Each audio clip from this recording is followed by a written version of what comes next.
Oi, gente, aqui é a Georgia, sou monitora de Conte, vou dar uma revisão de Conte aqui para vocês.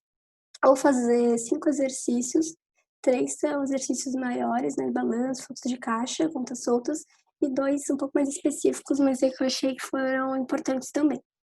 Então, eu vou começar fazendo o fluxo de caixa. Bom, o que a gente tem que saber, né?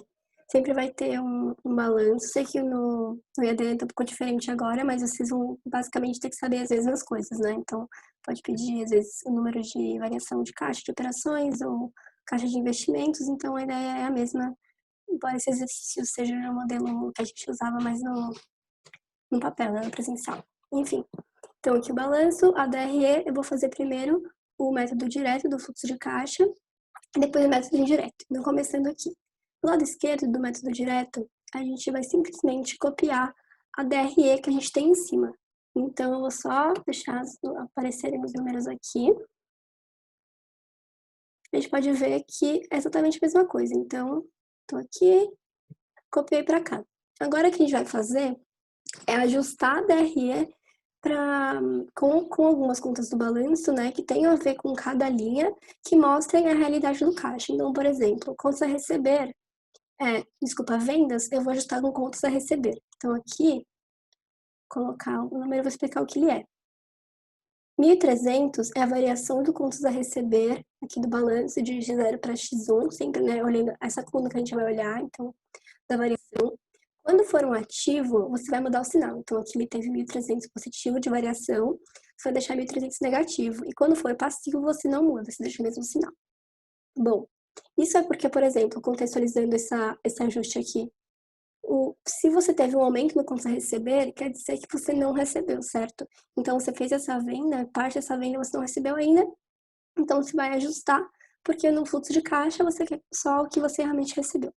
Então, vou continuar fazendo isso aqui, esses ajustes no resto das contas, resto das linhas da DRE. Então, aqui, CMV, você vai ajustar com estoques e fornecedores, administração, né, vendas, despesas, você vai ajustar com seguros pagos antecipadamente, que é uma despesa administrativa, pode ser de vendas também, dependendo do contexto. Depreciação, resultado de equivalência patrimonial e resultado de venda de imobilizado, esses três você vai sempre cancelar. Então, se aqui você tinha uma despesa 9.525 de depreciação, você vai somar o mesmo valor, porque esses três não têm efeito caixa. Então, você quer que eles parem aqui na DRE e não cheguem no seu DFC, certo? Então, você não precisa fazer nada com isso. E imposto de renda também, o que vai afetar é imposto de renda a pagar. Você vai usar a mesma coisa, a variação, como ele é um passivo, a variação aqui, você não muda o sinal. Bom, depois que você fez isso, você vai passar aqui para DFC do método direto a soma disso que você fez. Então, por exemplo, aqui esse 158.700 vai ser os 160 menos 130, os 160 mil menos 1.300. Mesma coisa aqui embaixo, pagamento de fornecedores, a soma, pagamento de despesas e pagamento de imposto de renda. Fazendo isso, você chega no caixa, ou variação do caixa de operações. Bom, eu marquei aqui em amarelo porque você tem que chegar nesse mesmo número no método indireto. E esse é um jeito de você saber que você está fazendo certo. Bom, vou continuar aqui no método direto agora. De investimentos, o que você tem que saber, né? O fluxo de caixa de investimento. Ele vai ter sempre a ver com compra e venda de imobilizado, entendível também, ou com investimentos que você pode ter de títulos, enfim, investimentos de outras empresas. Mas nesse caso aqui, a gente vai entender por que só foi compra e venda de imobilizado. Vou preencher aqui e vou explicar para vocês os números.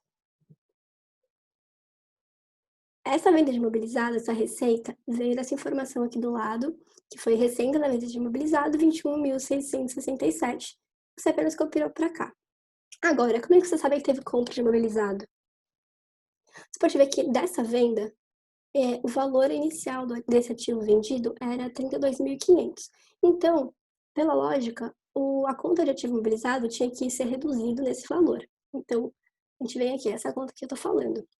Mas a gente vê que, em vez de ele ter diminuído, ele aumentou 7.000, certo? Que a variação foi 7.000. Então, a gente consegue enxergar que além dessa venda, teve uma compra que fez, uma compra maior que o preço de venda, que fez essa conta aumentar e não diminuir. Então, se a gente somar esse 32.500 com 7, a gente chega em 39.500, que foi o valor de compra imobilizado. Aqui em investimentos, se a gente fosse olhar a linha de investimentos do balanço, a gente viu aqui que ele aumentou, teve uma variação positiva de 2.300.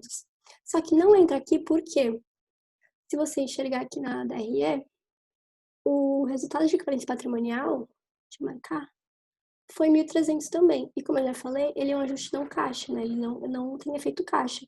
Então, essa variação aqui foi exclusivamente devido a esse resultado de equivalência patrimonial. Então, ele não vai entrar aqui no caixa de investimento, porque a gente já lidou com ele aqui no começo, certo? Se tivesse aumentado mais aqui, tivesse uma variação maior do que esses 2.300, a diferença você poderia, se não tivesse mais nenhuma informação, né? A diferença você poderia colocar aqui no caixa de investimento. Bom, passando para financiamento agora, sempre vai ter a ver com captação de empréstimo, pagamento de empréstimo, aumento de capital, pagamento de dividendos. Basicamente isso que vai afetar. Então, aqui é simples, é pagamento de financiamento. Você vai ver no passivo. Então, aqui diminuiu 9.000, né? Passivo, não muda o sinal, pagou 9.000 de financiamento, captou 15.000 de financiamento.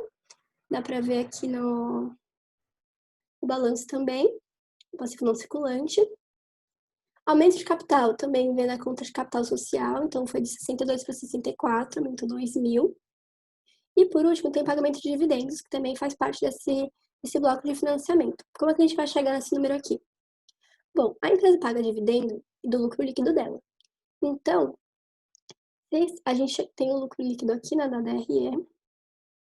Se esse lucro líquido a empresa não paga dividendos, ele iria para o lucro acumulado. Então, só de enxergar aqui que o lucro acumulado aumentou só 233, a gente sabe que a empresa já pagou dividendo. Bom, se a gente fosse por essa lógica, a gente falaria, fazer uma continha aqui do lado.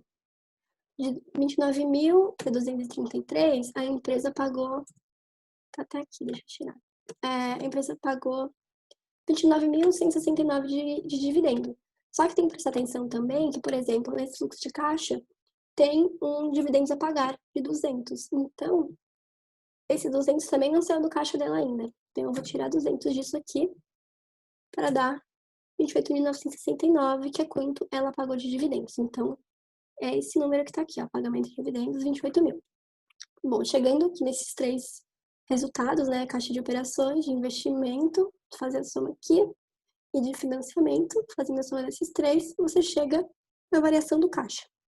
Esse caso aqui deu 180, né, a soma desses três. Agora, como você pode ver se deu certo, né, se bateu, olhando ali em cima, no balanço, a variação do caixa.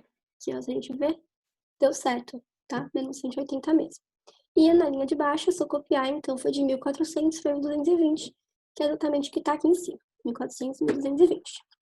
Bom, agora no método indireto, é basicamente a mesma coisa, você vai lidar com as mesmas contas que você usou aqui no método indireto para chegar nas operações, mas antes você vai ajustar o lucro líquido. Então, o lucro líquido aqui você vai copiar da DRE, né? Tá aqui em cima, 29.000. Você vai fazer os mesmos ajustes não caixa que eu tinha falado no começo. Então, aqui vai ser depreciação, resultado da equivalência patrimonial e resultado de venda de imóvel, de imobilizado, né? E como eu falei antes também, você vai cancelar. Então, por exemplo, a depreciação na DRE, ela estava como uma despesa de 9.525, tá aqui em cima. Então, você vai somar, você vai colocar ao contrário. Mesma coisa que a equivalência patrimonial, que estava somando, você vai subtrair, e o mesmo para resultado de venda de imobilizado. Aqui o resultado só, não sei, lembrando, aqui no caso ele foi um prejuízo, mas poderia ter sido um lucro também. Se fosse um lucro, você ia subtrair para zerar essa conta. Com isso, você chega no lucro ajustado, aqui de 39.336. Para a variação de capital de giro, você vai usar, como eu disse, as mesmas contas que você usou aqui para fazer os ajustes do balanço. E também vai usar os mesmos números de variação. Então, vou preencher aqui. Mesma coisa, contas a receber menos 1.300, como aqui, estoques 1.050, fornecedores menos 3.000, seguros 500, imposto de renda a pagar 2.037. Essas contas aqui são as chamadas de capitais de giro, né? E aqui você não vai precisar fazer esses ajustes aqui, porque, como eu falei, foi feito aqui em cima. Então, basicamente a mesma coisa, só que você ajusta o lucro líquido primeiro. Então, como eu falei aqui, ó, vai dar um número que tem que ser exatamente igual ao que você chegou pelo método direto. Esse aqui é o fluxo de caixa, é um exercício simples, mas que tem que prestar atenção, principalmente acho que olhar as contas aqui do balanço, saber o que vai em cada bloco aqui, operações, investimento e financiamento. E o resto não tem segredo, porque, como eu disse, dá para você conferir, sabe? Conferir essa variação, conferir se esse número dá igual, se essas contas que você usou aqui são as mesmas que você usou aqui. Dá para você saber se você está indo pelo caminho certo. Bom, isso foi o fluxo de caixa. Agora eu vou fazer um exercício de balanço. E aqui eu peguei um exercício, vou aumentar um pouco, que diferente do que, não sei quem chegou a fazer na GV, mas não tem as transações separadas para aquela tabela tipo grande que você faz linha a linha e já chega tipo num resultado no lucro líquido por transação. Aqui a gente vai corrigir e chegar no resultado final e é isso que vai ser corrigido no fim, né? Então, eu acho que assim tem que ser um pouco mais prático para fazer as contas, mas não quer dizer que seja mais difícil. Vou começar aqui então. A gente tem um balanço com 2 períodos, x4 e x5. Todas as informações aqui, algumas já vêm preenchidas, né? Essa aqui, no caso, não vem, mas eu deixei já calculado o resultado final. Ver aqui, né, que bateu. A DRE para a gente preencher. Aqui eu fiz uma fichinha de controle de caixa, porque também o caixa já vem preenchido com o final, mas é legal fazer um controle conforme as transações para saber se você está, enfim, se está chegando no resultado certo, se não passou nada. E aqui embaixo tem as transações. Bom, vou começar aqui da primeira, que já tem bastante informação.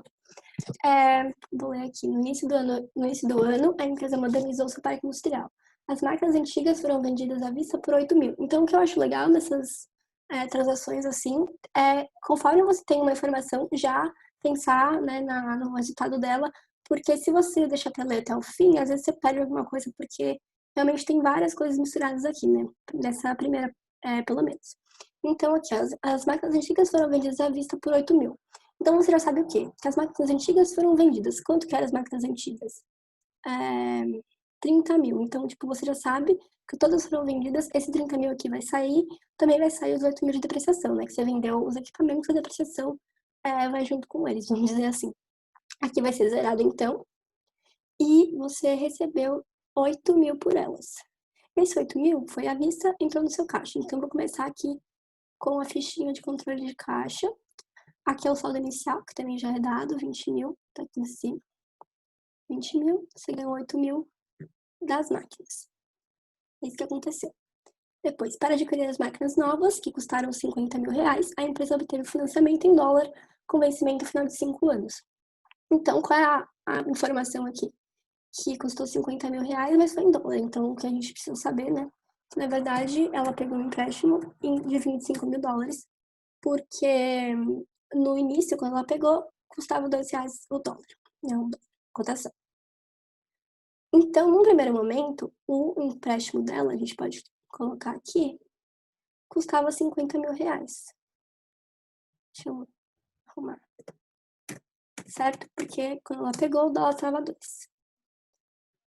E aqui foi 50 mil também para as máquinas, porque ela usou todo o dinheiro do empréstimo para adquirir as máquinas. Então, vou preencher aqui também.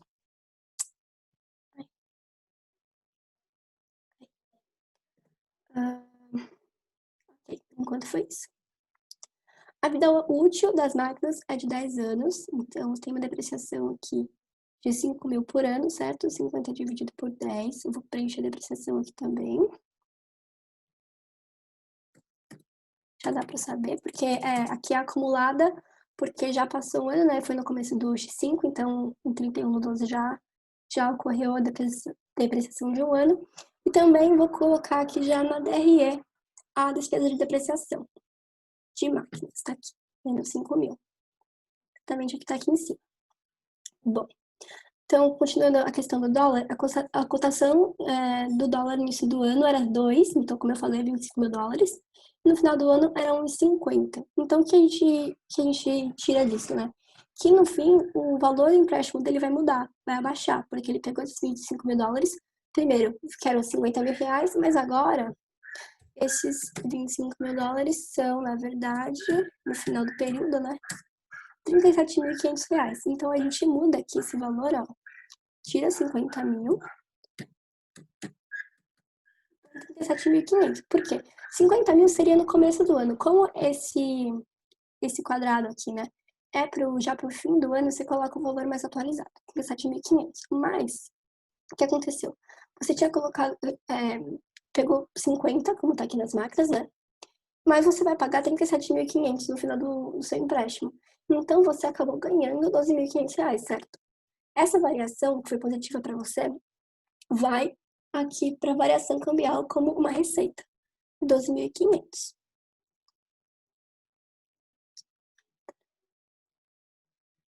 Aí, 12.500. Se, por exemplo, o dólar tivesse aumentado, você ia perder. Então, essa variação cambial seria negativa.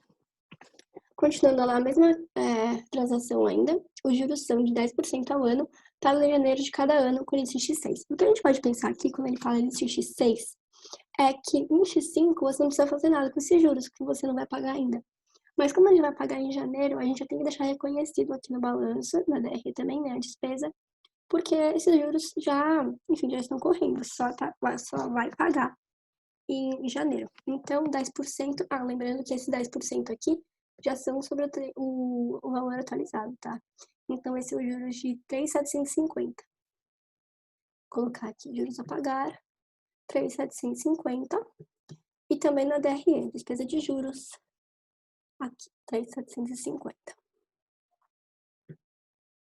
Beleza. Aqui, ainda, o que a gente pode tirar disso é que, como falou aqui no começo, ele vendeu as máquinas por 8 mil. Mas, se a gente ver aqui, as máquinas valiam 12, certo? Elas foram compradas por 30, depreciaram 18, então elas valiam 12 mil reais. E ele vendeu por 8. Então, ele acabou perdendo 4 mil com a venda de imobilizado. A gente vai colocar isso no resultado de venda de imobilizado. Aqui, ó. Ele perdeu 4 mil. Então, só nessa primeira transação teve muita informação. E eu acho legal já ir fazendo tanto no balanço quanto na DRE, para depois não passar nada, você não ter que ficar voltando e olhando tudo de novo. Acho que funciona melhor. Mas então foi isso aqui na primeira, vou passar para a segunda. Então, 2. Do saldo a receber de clientes pela venda de X4, a empresa recebeu o valor de 57 mil. E o valor restante, durante o período, e o valor restante foi considerado incobrado. Então, o que isso quer dizer? X4, ela tinha 60 mil para receber de clientes e ela recebeu 57. O resto foi incobrável, os 3 mil não vai receber. Bom, esses 57 mil primeiro vai entrar no caixa, né, que ela recebeu, então vou colocar aqui recebendo de clientes 57 mil. Esses 3 mil ela perdeu. Os 60 mil de conta a receber, você zera, né, não tem mais nada no X4. Mas o que acontece aqui? Você tem que considerar a PCLD. Ela, no começo do período de X4, né, ou enfim, quando ela fez a venda, ela considerou que ela estimou que 3.600 desses 60 mil ela não ia receber. Isso gerou uma despesa de PCLD na DRE e também essa PCLD aqui no balanço. Mas depois a gente viu aqui que ela não recebeu só 3 mil, não 3.600. Então a gente precisa arrumar isso. Você zera a PCLD, zero conta a receber, então aqui tipo não vai ter problema no balanço, mas você gerou uma receita, vou colocar aqui do lado, uma receita de PCLD. Porque você tirou 600 a mais que você precisava. Então, vou deixar aqui do lado que a gente vai usar lá depois. Tá aqui, ó. Bom, tudo bem. Tá aqui. Das vendas de X5, 70% já foram recebidas e a empresa estima uma inadimplência de 2%. Então, 70% das vendas, as vendas estão aqui na DRE, né? Então, 140 mil já foram recebidas. Então, vou colocar aqui no caixa, 140 mil. Então, se ela vendeu 200 e recebeu 140, faltou 60 para ela receber. Contando contas a receber, 60. Só lembrando que esse 60 é diferente desse, tá? Tipo, esse aqui zerou, que ela recebeu 57 e 3 não. E esse 60 é os 200 menos 140 do outro período. E ela falou que 2% ela espera não receber. Cadê aqui, ó? 2% espera 2% de inadimplência. Então, 2% de 200 mil, ela espera não receber 4 mil aqui. Isso gerou uma despesa, então, lembrando, a PCLD, você tem uma despesa no período, que é quanto você estima, e a essa despesa de PCLD, você vai somar ou subtrair a diferença, né, o que você errou do período passado. Então, você geraria aqui uma despesa de 4 mil, mas como você tem um saldo positivo de 600 do período passado, a despesa que vai entrar na sua DRE desse período é o menos 4 mil mais 600. Então, a gente desce aqui, ó, a despesa com PCLD vai ser só 3 menos 3.400. 4 mil daqui, mais 600 do período passado que sobrou, vamos dizer assim. Bom, acabou essa transação, vou passar para 3. A 3, a 4 e a 5 tem a ver com investimento em outras empresas. Então, tanto do método do custo, que é quando você tem menos de 20% de participação, quanto do método equivalente patrimonial, quando você tem 20 ou mais. Então, só para adiantar aqui, o 3 e o 5 a gente vai usar equivalente patrimonial, e o 4 a gente usa o método do custo. Então, começando pelo 3. A CAA obteve lucro. Reforçando aqui, essas 3 companhias estão reconhecidas aqui no balanço, no investimento delas. Participação na CA, na CAB e na companhia C. Já estão aqui, a gente só vai completar o investimento delas. Bom, começando pela companhia A, obteve um lucro de 25 mil e declarou dividendos de 6 mil. E a empresa possui 60% do capital. Então, como que é a equivalente patrimonial, né? Aqui a gente vai usar porque é mais de 20, 60. Primeiro, você vai afetar 3 coisas. Tanto a conta do investimento, então você vai aumentar o seu investimento nessa companhia conforme a sua participação no lucro que ela dá. Você vai receber os dividendos. Então, aqui, no caso, ela só declarou, ela não pagou ainda, mas você também vai colocar esses dividendos como dividendos a receber. E também vai ter uma receita de receita, né? Uma linha de equivalência patrimonial no seu balanço. Então, vamos começar pelo investimento, como vai afetar. Aqui você tem 60% de 25 mil, que foi o lucro dela. Então, você ganhou 15 mil da sua empresa. Então, eu vou colocar o 15 aqui, somar 15, né? Então, aqui ficaria 40. Estava escrito.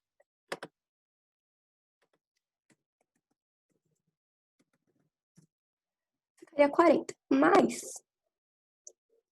o que acontece? Além disso, ela declarou dividendos de 6 mil, que você tem 60%. Então, você vai ter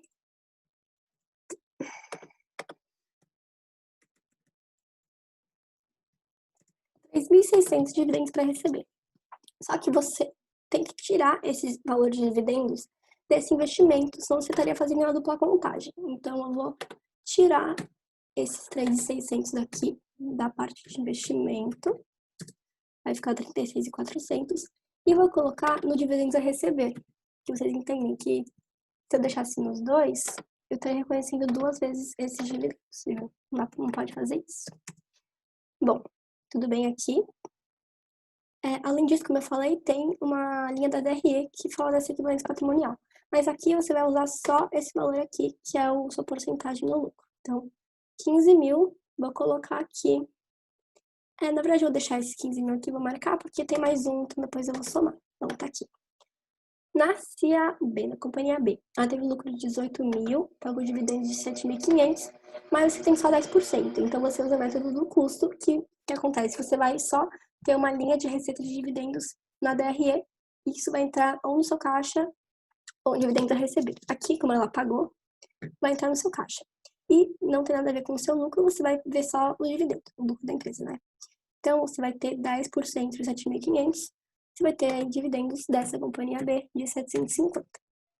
Esses dividendos vão entrar onde? No seu caixa, então vou colocar aqui, na linha de caixa, na caixinha do caixa. E também, como eu disse na DRE, receita de dividendos 750. Só lembrando que essa receita de dividendos aqui é só para o método do custo, tá? A equivalência patrimonial não tem essa linha na DRE, só para o custo. Então, aqui acabou a 4. Na 5 vai ser que nem a 3, né? Então, ela gerou prejuízo de 20 mil. Então, lembrando que não é só para lucro, né? O prejuízo também vai afetar a violência patrimonial. E aqui, no caso, ela tem 20%. Então, vou fazer aqui 20 mil vezes 20%. Vai ser 4 mil, só que negativo. Então, e como não fala em dividendos, esse 4 mil aqui já vai tirar do investimento dela. Então, ela vai passar aqui de 12 para 8 mil.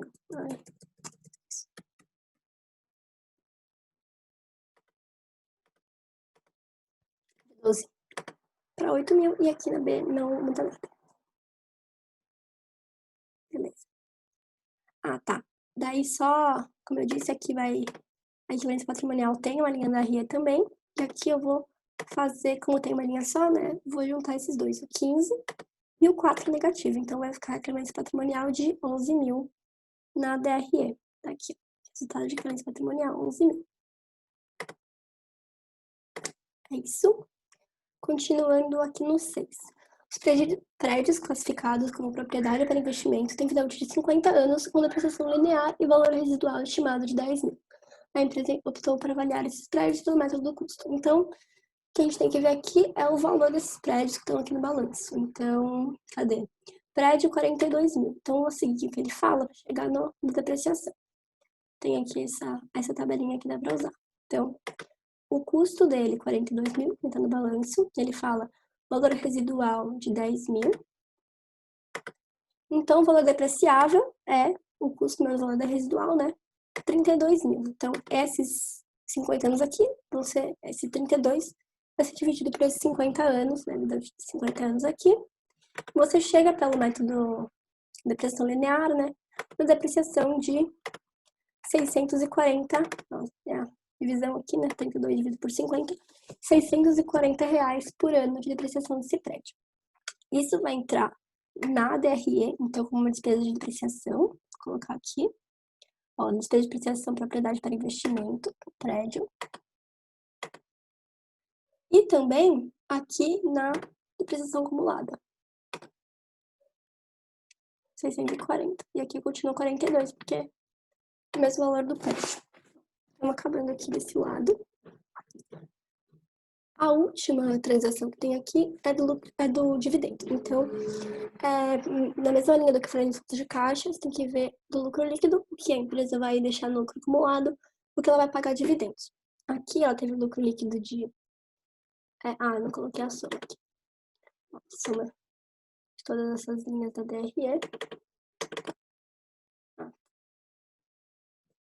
Branco aqui, mas essa aqui é a soma disso, e aqui é a soma final.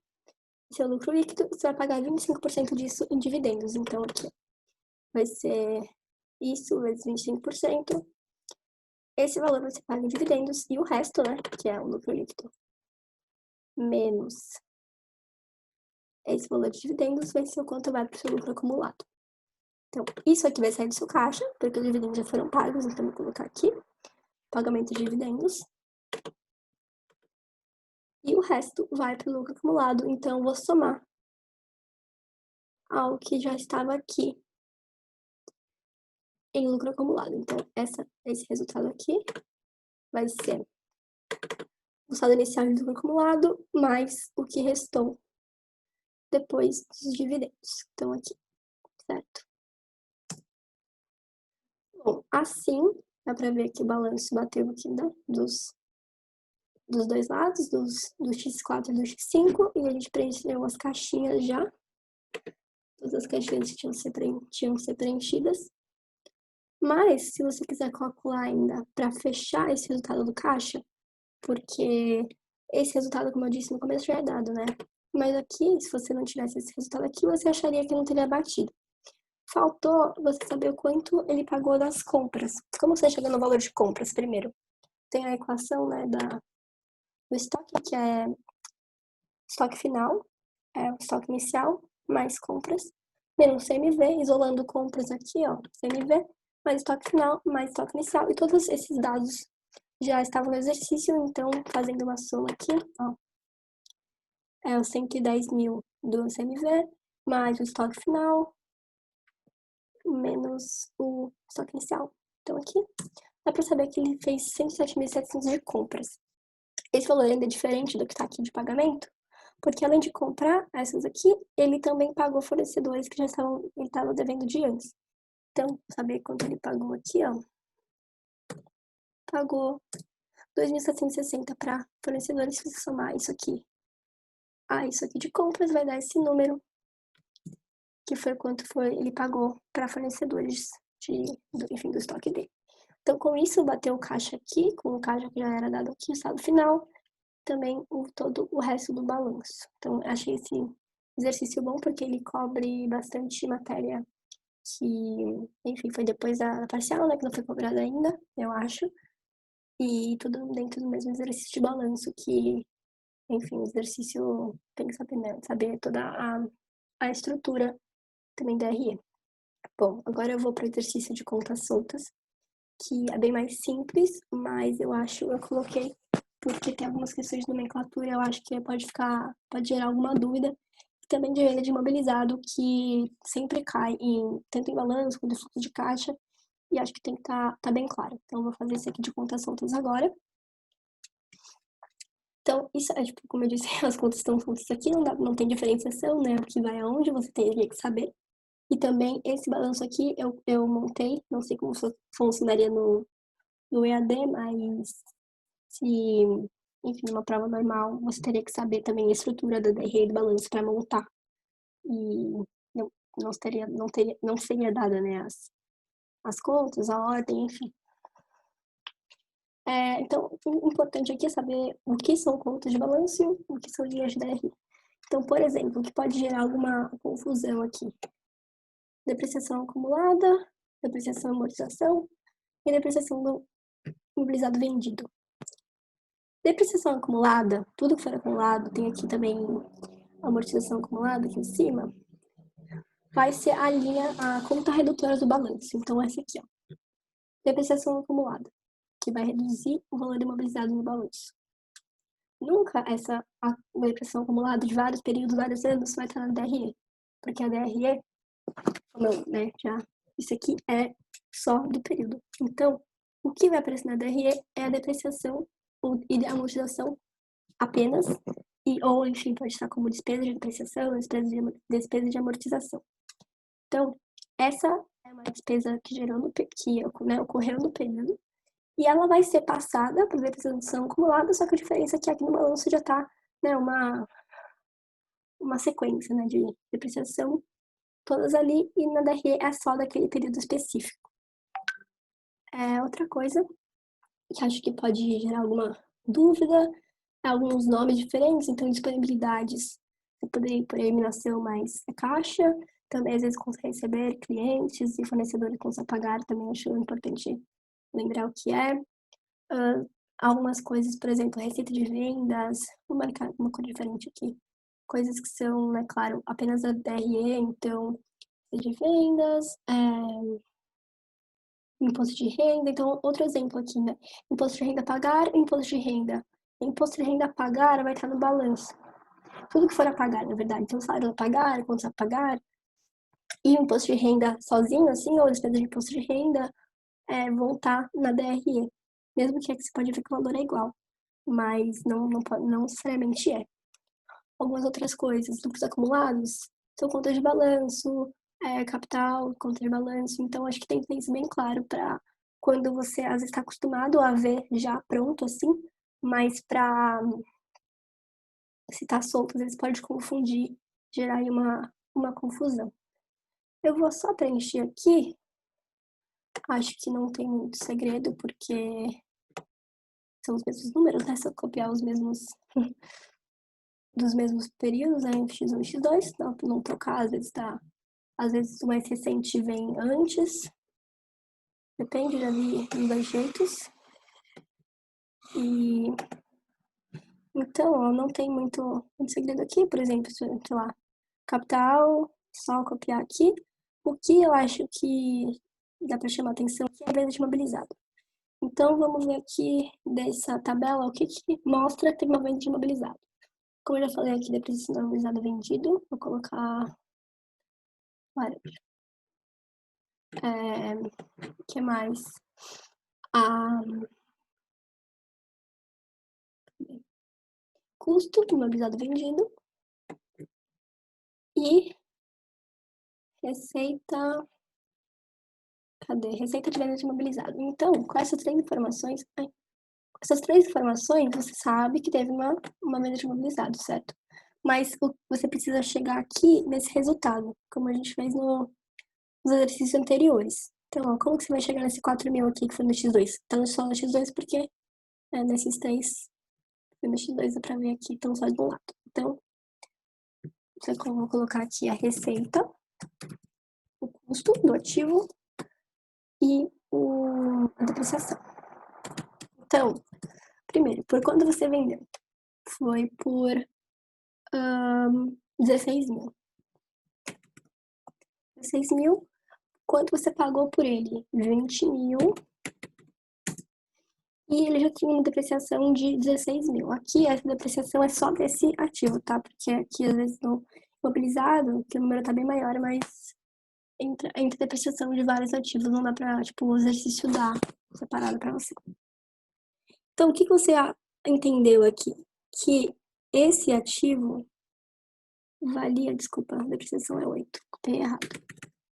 Esse ativo valia 20 mil menos 8 mil, certo? O custo de compra menos a depreciação. Mas você conseguiu vender por 16.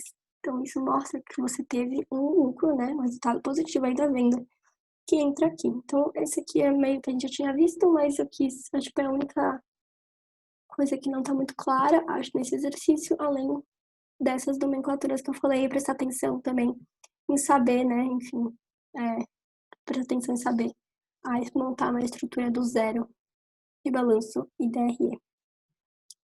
Acho que é isso desse exercício. Agora eu separei, como eu falei, esses dois que são mais diretos, né? Mais curtos, mas que também podem gerar algumas dúvidas. Então, eu vou passar por eles dois também. Primeiro, esse aqui de mobilizado é para a gente saber quando que a gente tem que em quais custos ou quando que a gente tem que colocar um custo que a gente teve com um ativo mobilizado ou intangível, mais mobilizado, no valor dele no balanço e quando não, e quando isso é uma despesa. Então, por exemplo, uma empresa comprou um equipamento por 50 mil, obteve um desconto de 5% sobre esse preço por pagar à vista, e além disso ocorreram os seguintes custos.